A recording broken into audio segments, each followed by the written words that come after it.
Please welcome Jason Miles, brothers and sisters.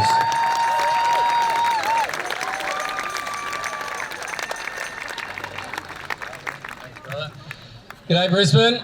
I don't know which one this is. Good to be here. First time, as Tricky said, for me at a Brisbane rally. But when I was campaigning, I spoke at over 100 events, and I got to say it was pretty bloody tiring. But you know what? There was so much good that went through all that. So many learnings. And if I look at where I started on the 15th of January 2020, when my beautiful wife over here to my right was going through her cancer journey, and I discovered, that's perfect, Trick, thanks man. And I discovered exactly what the French Ministry of Health was doing when it came to a certain off-patent, off-label drug, how they moved it to a classified drug. I said to Nick, something's not right here. Like, I had heard whispers of Wuhan and what was going on, and I said, something's just not right. There is something bigger coming.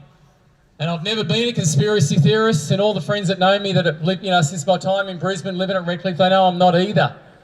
But something just awoke in me, and it's just been a life fulfilled for the last 3 years ever since, and it's just changed my life. You know, my new tribe is in front of me. It's been everywhere as I've travelled around Australia. Around Queensland. I did go to Canberra, I did go to Sydney as well. I will say this, black, white, blue, it doesn't matter. The only true voice that matters is the Australian voice. It really is. And this whole divide that's going on now with Albanese will end. I don't think it's going to get traction. I think the way he's done it will actually work against him. Now, I've got some notes here I want to refer to because I've done a fair bit of research into this. And when I was with GAP, with the Great Australian Party, Rod had done a lot of great work, and the whole team had done a lot of great work. They had MOUs, memorandums of understanding, with the sovereigns, and I got to meet so many incredible sovereigns as I journeyed around Queensland and in Canberra as well. And I got to say, London to a brick on, not one of them that I've spoken to supports this, and there's been a lot of conversation had today about the reasons why. But what I do know is that they're very happy to walk side by side with us. And as a gentleman said on the Gold Coast one day, there's no way us black fellas are getting inside your constitution, because once we're in there, we're not getting out. And as Guy has said, they become Australian citizens, not British subjects, Australian citizens, and anything with a ship in it is not great because it's maritime law. And we're not under maritime law if we choose to stay out of it. So we all learnt about the Constitution. How many of us became constitutional experts overnight with the bodily integrity? Everyone here can quote 5123A, I guarantee you. So what does 51 mean? Well, it means that the Parliament has powers to pass the laws for good governance of the people. Does anyone know what 5126 is? In 1967, we had a referendum which basically took wording out of that clause, 5126, which basically excluded the Aboriginal and Torres Strait Islanders. So it actually brought them inside. And so we have a law, 5126 now, which includes the Aboriginals, as they're called in the Constitution, and the Torres Strait Islanders.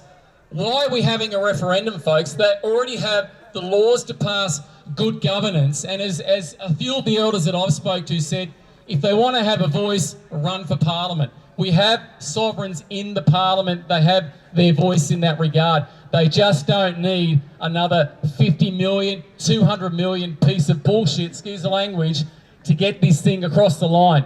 And I want to share some information with you from the United Nations. But I just want to give you some stats first, and I think Kai has said it.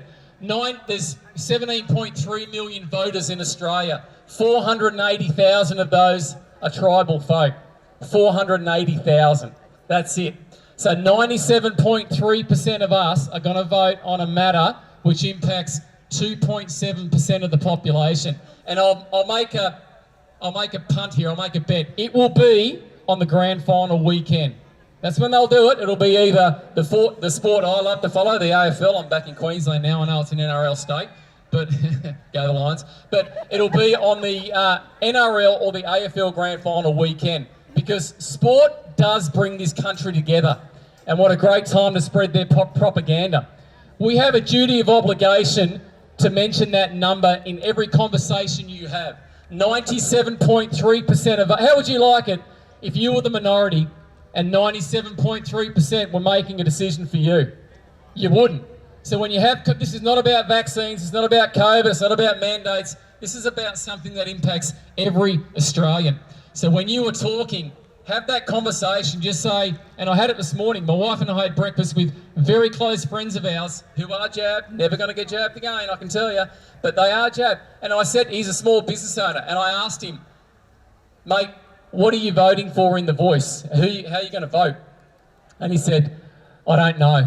And I said to him, do you even know what The Voice is about? And he said, Jace, I have no idea. And he said, I'll tell you what, I'm in a Chamber of Commerce in Ipswich. None of them in that Chamber of Commerce have any idea on what The Voice is actually about. Not one of them. Not one. I spoke to a mate of mine in Victoria. I love economics. He's a board member for a community bank. And the bank was doing exactly as the NRL, the AFL, Pfizer, brought to you by Pfizer, all the rest of them are doing, and positioning, jockeying for a yes vote. And he had the guts to stand up, and this guy doesn't follow a lot of the stuff I say, I must say, but he actually had the guts to stand up to that board and say, folks, can I just ask one question? How many of you know what The Voice means? Not one board director, now I'm not saying education has anything to do with it because I barely got through kindergarten, but not one board director knew what The Voice was about. But they were planning a positioning and marketing a strategy which supported it, because that's what this propaganda does. It tries to unite the people. My wife came up with a great idea this morning, and I think one we should consider. We should all go to the AEC, write to them, ring them, because when the ballot paper comes out, you can assure yourself it will be, the yes vote will be above the no vote. And most people, when they vote, not most, take that back, a lot of people when they vote put a 1 in the first box, right? We saw it, we've seen it with the lower house, we've seen it with the Senate as well. Why don't we go to the AEC, and great idea, Nick, thank you. Why don't we go to the AEC and say, hey, why don't you do 50-50 ballots? 50% have no on top, 50% have yes on top. Because it's the only way we're going to get some sort of fair transparency, and I think it's a great idea. I married a good one. 51-26, so I just want to go back to that. The people of any race, so pretty much Section 51 enables the Commonwealth, that's another thing. Our sovereigns aren't going to treaty with a corporation. Whitlam 74, Hawke 86, it keeps going. John Howard's is complicit, Malcolm Fraser, they are complicit. We are in a corporatocracy. This is a land grab, have no mistake about it. It is a land grab, and I've got some information here I'm going to share with you. So what 51-26 basically does, it took out the words except Aboriginal and Torres Strait Islanders. So now the clause, if you read it, because you've all become constitutional experts overnight because we didn't want to go down a certain path, it says, amended, the people of any race for whom it is deemed necessary to make special laws. Special laws. Now, that's enough for me to say that if you want to make real change in this country, then you've got permission of the people, because 90.07% of us, in 1967, I was born that year, so I didn't vote, but a lot of whoever voted back then, all the states, the majority said, you know what, we want to take that wording out because it is segregation, it is separation, it's no longer required. They've got our permission, fantastic, let's do it. But as the Gold Coast leader said, we do not want to go into your constitution because we don't want to be trapped under white man's law. End of story. So I just want to go through some of this stuff here with the UN. First of all, before I do that, I'm not even going to refer to my notes. In 1999, the last referendum we had, does anyone remember what it was? Do you want to be a republic? Do you want a head of state? We said no. Every state said no. This here is the marketing material that we all got. It cost millions of dollars, and it's signed off by the commissioner of the AEC. What does that say on the front? It says yes, no referendum. They gave us a choice, yes or no. And I asked the AEC to comment on this because I couldn't find the law, and I haven't got my glasses on, but it says the pamphlet contains 2 important items of information which I am required by law to send you. So I rang the AEC and I said, can you please show me the law that Bill Gray, the then Commissioner of the AEC, used to actually make this information available? Where is the law? I couldn't get an answer, not one, and I was on the phone for half an hour, and in the end they said, we'll ring you back. That was 3 weeks ago. It's like being on the phone to Telstra. They didn't come back to me. So where is the law? It doesn't exist. But this is what they did in 1999. That's a yes vote. And what they did is they took your elected representatives and they said, what are some of the reasons why you should vote yes for a republic? Well, we kind of won anyway, but there's a bunch of information. But hallelujah, we have democracy. Because also they had, and I haven't got the paper with me, that's a bit embarrassing, but never mind. They actually had another page for the no vote. And there were 18 pages of yes, 18 pages of no. And people made something we didn't get a chance to make 2 years ago. They made an informed decision. They listened to their locally elected politicians and they took all the information on and they made an informed choice. And we said no to a republic and we said no to a head of state in 1999. Where is the conversation for a no vote in this referendum? There isn't one. Let me tell you, there is not one at all. I make another point. This is I never read the papers, but I get sent a bucket load of stuff. This is the Sydney Morning Herald. The Prime Minister of Australia, the alleged Prime Minister of Australia, says the voice will be subservient to the Parliament. The voice will be subservient to the Parliament. Again, I ask you, why are we doing this? For what reason? And let me go to 2 papers which I think are really important. If you get a chance, please download them. The United Nations Declarations on the Rights of Indigenous People. It is an incredibly powerful document, and if you read this without actually discerning the information and studying it, you'd probably think it's pretty impressive. However, and I say however because there are caveats, there is wording in there which gives me great concern. And Article 32 especially, Indigenous peoples have the right to determine and develop priority strategies for the development of use of their land or territories and other resources. Now, the problem I've got with that, and Kai has said it so well, is you've got cherry-picked people representing the sovereigns in Parliament. That is not healthy, and that is not democracy. And I have not spoken to one sovereign person that agrees that these 250 people are elected by them. Now, download the document and have a read of it. And if you own land, I'll tell you, you'd be concerned. And I've been doing a lot of research with Len Harris and a bunch of others about our land titles, and we still do that to this day. You'd be concerned. The final one is the report of the Habitat United Nations Conference on Settlement, on Human Settlements. Now, this is 1976, and just let me give you some wording here and tell me if this resonates today. Land, because of its unique nature and the crucial role it plays in human settlements, cannot be treated as an ordinary asset, controlled by individuals and subject to the pressures and inefficiencies of the market. Private land ownership is also a principal instrument of accumulation and concentration of wealth and therefore contributes to social injustices. That's 1970. Now there's a hypocrisy. Bill Gates is the biggest landowner in the US, seriously, like it is the biggest hypocrisy. So there's information here that you can take forward and have conversations with your friends, with your relatives, whatever it may be. We have to really push hard and get behind this no voice and allow the conversations to flow through. Let them be what they are. Noel Pearson now is getting resistance because he was so vocal. And now people are starting to say, well, hang on, mate, what are you pushing this for? You're not considering all angles. And this is coming from within their group. So have more and more conversations. The last thing I want to leave you with is a little bit of hope. February 7, 2009. Does anybody know that date? It's Black Saturday. And the reason I know it so well, and it's quite emotional still, is we were training, my wife and I and a couple of our mates who live in Swansea, Tas, we were training for the overland track, so Cradle Mountain Lakes and Care, we love hiking. And one day we went to King Lake on the 7th of February 2009, and we had our 20 odd kilos on, and the 4 of us set off on a pretty warm day in Melbourne. We're under the canopy of a beautiful state forest. If you know King Lake, northeast of Melbourne, it's a beautiful part of the world. The Andrew Hill Circuit's about 12k.